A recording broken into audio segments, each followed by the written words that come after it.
안녕하세요. 그대가 보살입니다. 서감입니다.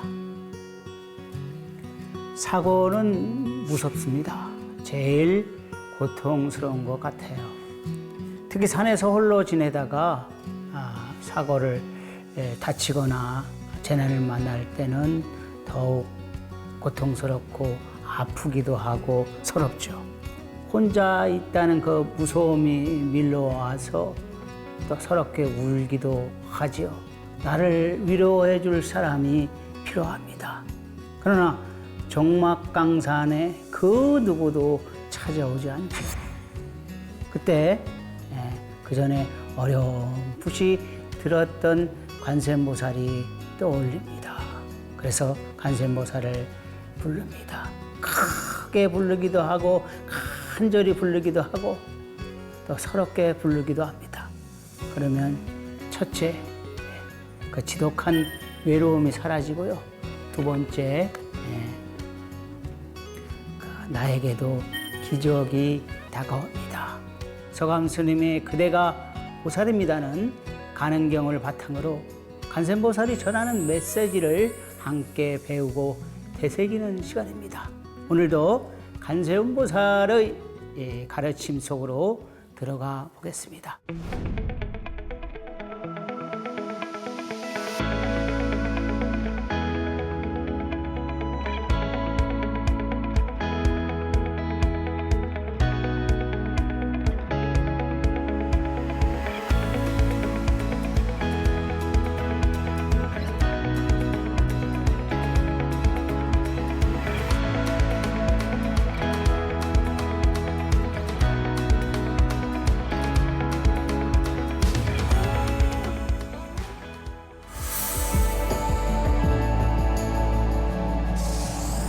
오늘 25강의 주제는 산에서 조난사고를 당할 때입니다. 혹제 수미봉 혹은 수미산 봉우리에서 위인소추다. 어떤 사람이 밀어서 떨어뜨려도 연피 관음력, 관세음보살을 생각하는 그 힘으로 여일호공주, 해와 같이 호공에 머물다. 이 수미산의 난입니다. 수미산은 우리들이 생각하는 그런 산은 아닙니다. 그런데 이제 산에서 크고 작은 사고를 당할 수가 있어서 제목을 이렇게 정했죠. 수미산은 불교에서 나온 그런 불교의 우주관에서 나오는 산입니다. 세계의 중심에서 우뚝 선 큰 산이죠. 크다고 말했지만 엄청나게 커서 말로는 다 할 수 없고요. 그렇게 수미산 봉우리에서 밀어뜨려도 관세음보살을 생각하는 힘으로 허공에 머무른다는 것입니다. 우리가 반야신경에 보면 색즉시공이란 말이 있죠. 이 색즉시공의 법문은 모든 법문에 다 통용되고 사실이나 현상에서도 다 잘 통해됩니다. 그 색즉시공, 인간을 구성하는 정신과 물질, 육체, 마음과 육체, 색수상 행식이 모두 이제 공하다는 것이죠. 여기에 이제 가는 법문과 연결을 해보면 잘 이해가 쉬울 거예요. 어떻게 보면은 이 가는 법문은 호황될 수도 있지만 자세히 들어보고 법문을 나의 것으로 하면 이해가 빠를 수 있습니다. 그러니까 허공은 색즉시공이니까 우리 몸과 마음이 공하다고 하니까는 허공은 나와 다른 것이 아니에요. 사실은 우리는 허공에서 나와서 허공으로 돌아가는 존재입니다. 그래서 우리가 깨달으면 허공을 깨달은 것이고요. 그 허공의 또 주인이 되는 것이고 바로 부처가 되는 거예요. 부처는 뭘 깨달았나? 또 이렇게 얘기하면 어떻게 생각할지 모르지만 허공을 깨달았어요. 원각경에 이런 말이 있죠. 무변허공 각소현발이라고요. 끝없는 허공이 어디서 이제 알게 되고 느끼게 되고 볼 수 있고 하냐면은 깨달음에서 비로소 이제 알게 되는 것이에요. 그러니까는 부처님께서 깨달은 것은 허공과 다름이 없다는 것을 아셔야 합니다. 그래서 우리가 허공에 머무를 수 있는 이유가 여기에 있어요. 우리는 허공과 다르지 않기 때문에, 우리의 몸과 마음은 허공과 다르지 않기 때문에 우리의 원래 모습은 허공이다. 이런 제가 큰 말을 한번 해봅니다. 색이 곧 공이다 이거예요. 이급한 상황에서 간센보살을 부르면 이급하거나 다급한 그 상황에서 간센보살이 부르면 나와 허공 사이에 가는 묘지력, 가는 유실력, 암흑물질, 진경묘의 에너지가 작용을 해서 우리는 허공에 떠올 수 있는 거예요. 묘한 힘에 의해서, 간음의 묘한 힘에 의해서 간센보살을 칭명하면 간음의 묘한 힘이 작동해서 우리가 허공에 머무를 수 있다는 것입니다. 그래서 천지 만물이 나와 다름이 없다. 그게 바로 뭐냐면 일심인 것이고요. 하나로 융합되어 있단 말이에요. 그러니까 산도, 바다도, 저 나무도, 너와 나도 다름이 없고 우리는 하나다. 이게 바로 불교에서 바라보는 너와 나의 관점이거든요. 그래서 모든 것은 나와 다름이 없어서 이것을 뭐 일심이라고 하고 일체유심주라고 하고, 그렇기 때문에 우리가 생각하고 마음에 품은 것은 무엇이든지 이뤄낼 수 있는 힘이 거기에 있는 것입니다. 그래서 흐르는 시냇물은 시원한 침대요. 저 하늘은 새털처럼 가벼운 그런 이불이고요. 그래서 간센보살을 부르면 너와 나는 하나로 이루어지는 것입니다. 명심하십시오. 우린 둘이 아니라 원래는 하나입니다. 비록 지금 세상에서 많이 싸우고 다투고 뭐 전쟁도 하고 막 그러지만 우린 원래 근본으로 돌아가면 하나다 말이에요. 혹피 악인축 혹은 악인에게 쫓기게 되어도 타락 금강산에 떨어지게 되어도 연피 가름력이라 간센보살을 생각하는 힘으로 불능손일모라 털끝 하나 다치지 않으리라. 또 금강산은 철이산이라고 해요. 수미산은 세계 중심에 있지만 이 금강산은 세계의 외곽에 있는 산이에요. 철로 둘러되어 있어서 쇠로 둘러되어 있는 그런 산이라 금강처럼 잘 무너지지 않고 단단해서 금강산이라 하죠.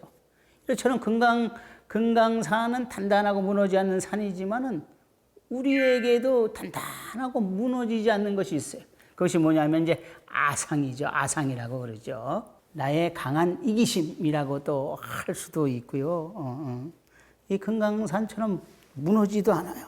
그 나라고 하는 내 뜻대로만 이루려고 하는 그런 아상의 그것은 표면입니다. 그 아상에서 더 깊숙이 들어가면은 아주 강하고 무너지지 않는 그런 철이산처럼 말이에요.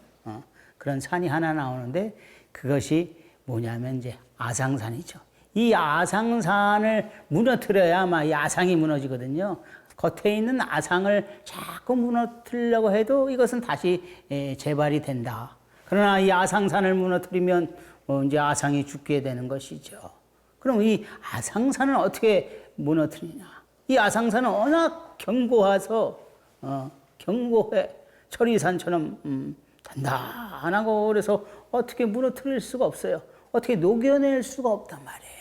이 불교의 작은 깨달음 가지고서는 얼마만큼 수행했다. 요 정도 가지고는 이 아상산이라는 것은 무너질 수가 없습니다. 오직 오랜 세월 동안 수행하고 큰 깨달음의 체험만이 이 아상산을 무너뜨릴 수가 있어요.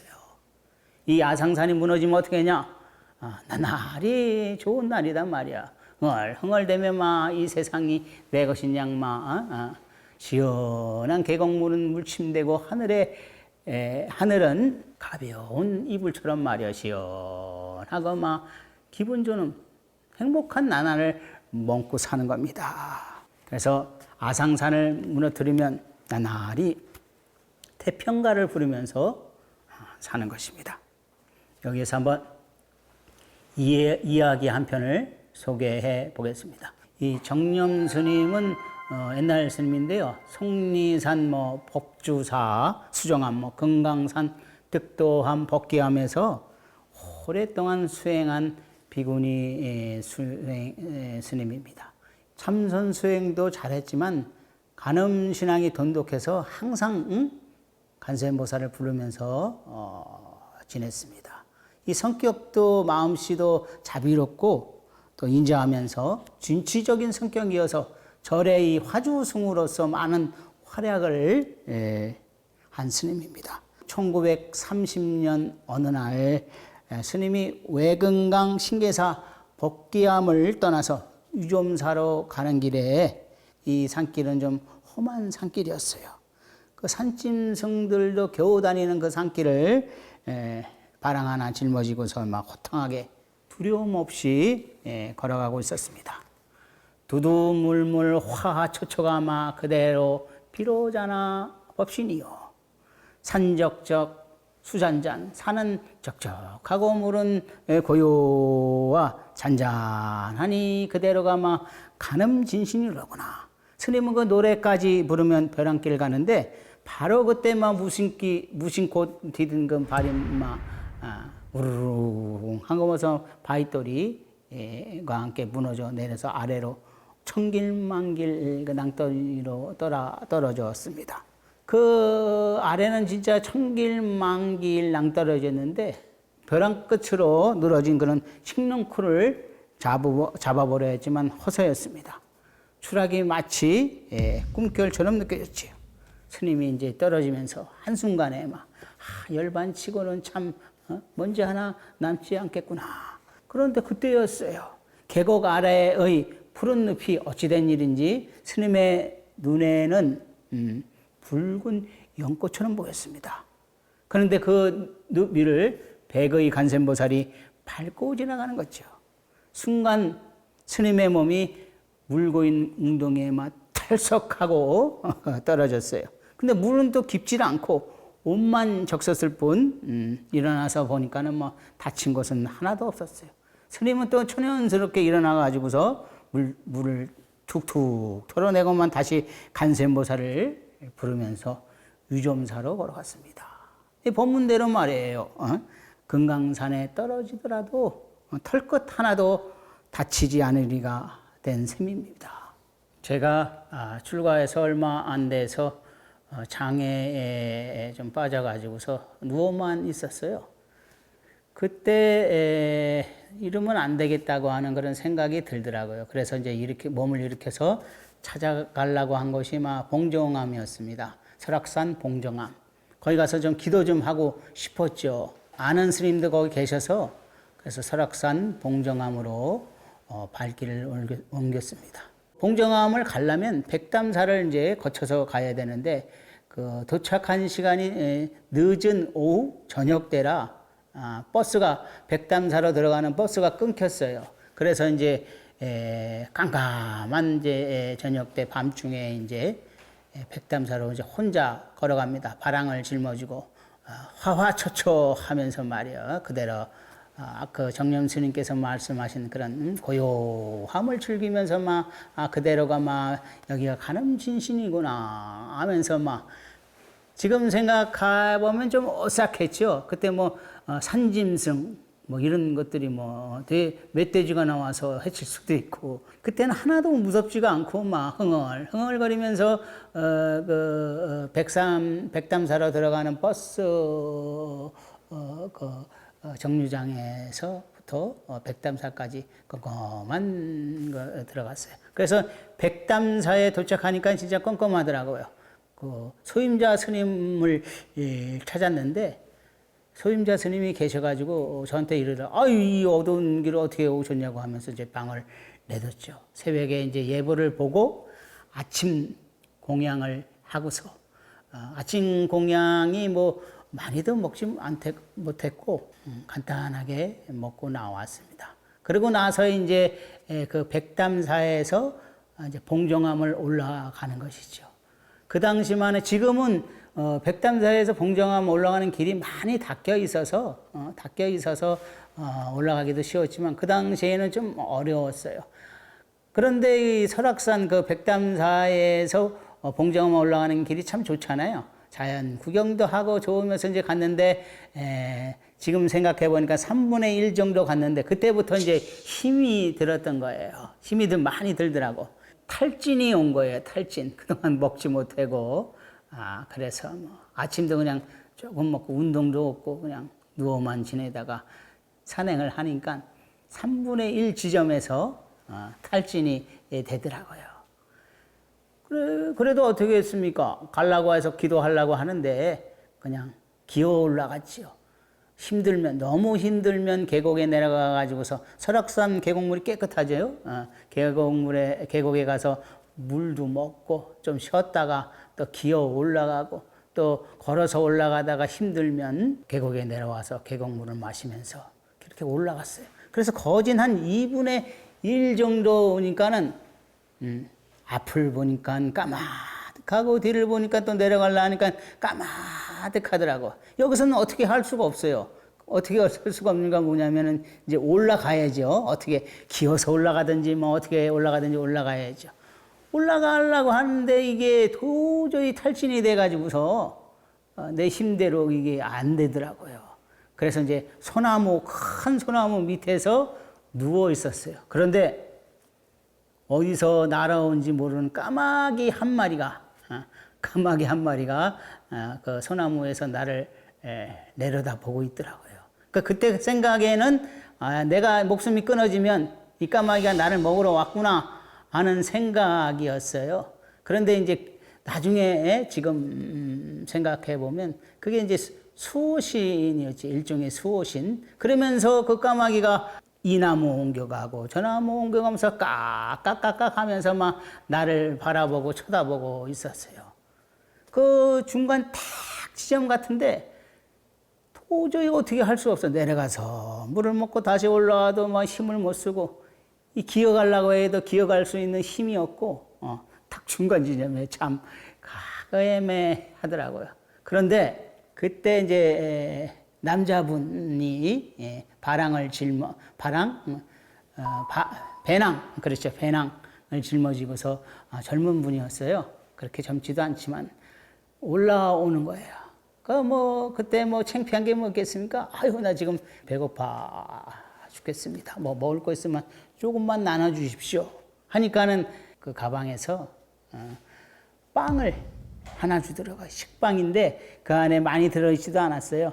2-3 쪽인가 3-4 쪽인가 지금 생각하면 그 식빵을 먹고서 밑에 내려 계곡에서 식빵을 먹고서 물을 탁 마시는데 그 희한하게 기운이 돌아오더라고요. 그 빵 한 조각에 고맙다고 이제 인사하는데 그 당시에 그분이 안 나타나셨다면 저는 어떻게 됐을지도 몰랐어요. 거기 아무도 다니진 않았거든요. 평일이라. 저는 지금 그분을 이제 간세보살 도와준 거라고 저는 생각을 해요.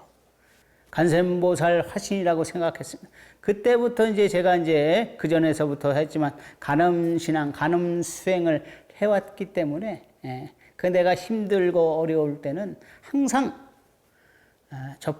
저뿐만 아니라 누구라도 힘들고 어렵고 위기가 닥쳤을 때는 간센보살을 부르시면 그 위기에서 벗어날 수 있어요. 저는 그렇게 힘을 얻어가지고 봉정암까지 올라가서 기도하려고 하는데 기도 스님이 꽉 찼다고 해서 이제 오세암에 내려와서 기도를 하고 기도를 마쳤습니다. 그리고 내려가는 길은 어떤지 알아요? 거진 날아갈 정도로 뛰어다녔어요. 고무신 하나 신고서. 간음수행 기도는요, 이 정신적인 것뿐만 아니라 이 육체적인 힘을 갖다 주기도 합니다. 절대로 배반하지 않는 그 수행이 간음수행입니다. 그리고 위험에 빠지지 않아. 수행의 경계에 빠진 수행자들이 많이 있잖아요. 사실 이 경계에 빠지지 않는 수행도, 안전한 수행도 이 간음수행이거든요. 그래서 저는 이 간음수행, 제가 수행해서 느끼고 체험했기 때문에 이렇게 관음 수행을 권장하고 있습니다.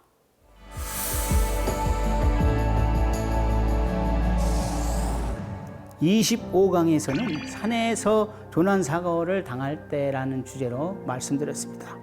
이 크고 작은 산에서 조난사고, 외롭고 또 세상이 나만 버린 것 같고 그래서 울음이 복받쳐 오를 때도 있어요. 이때 잠깐 정신을 차리십시오. 그리고 간센보살을 불러보십시오. 그러면 나의 슬픔은 평화로운 마음이 되고 나에게도 기적이 이제 찾아오기 시작합니다. 그리고 희망이 있습니다. 어느 때 어느 순간에도 당신을 위하고 당신을 생각하는 간센보살을 잊지 마십시오. 서감 스님의 그대가 보살입니다를 통해서 이 소중한 인연 속에서 내 안에 간센보살을 만나고 스스로 간세음의 마음으로 살아가면서 세상에 자비의 빛을 선사해 주시기를 바랍니다. 다음 시간에는 무서운 건 나의 마음이다 라는 주제로 함께 하겠습니다. 오늘 귀한 시간 함께 해주셔서 고맙습니다.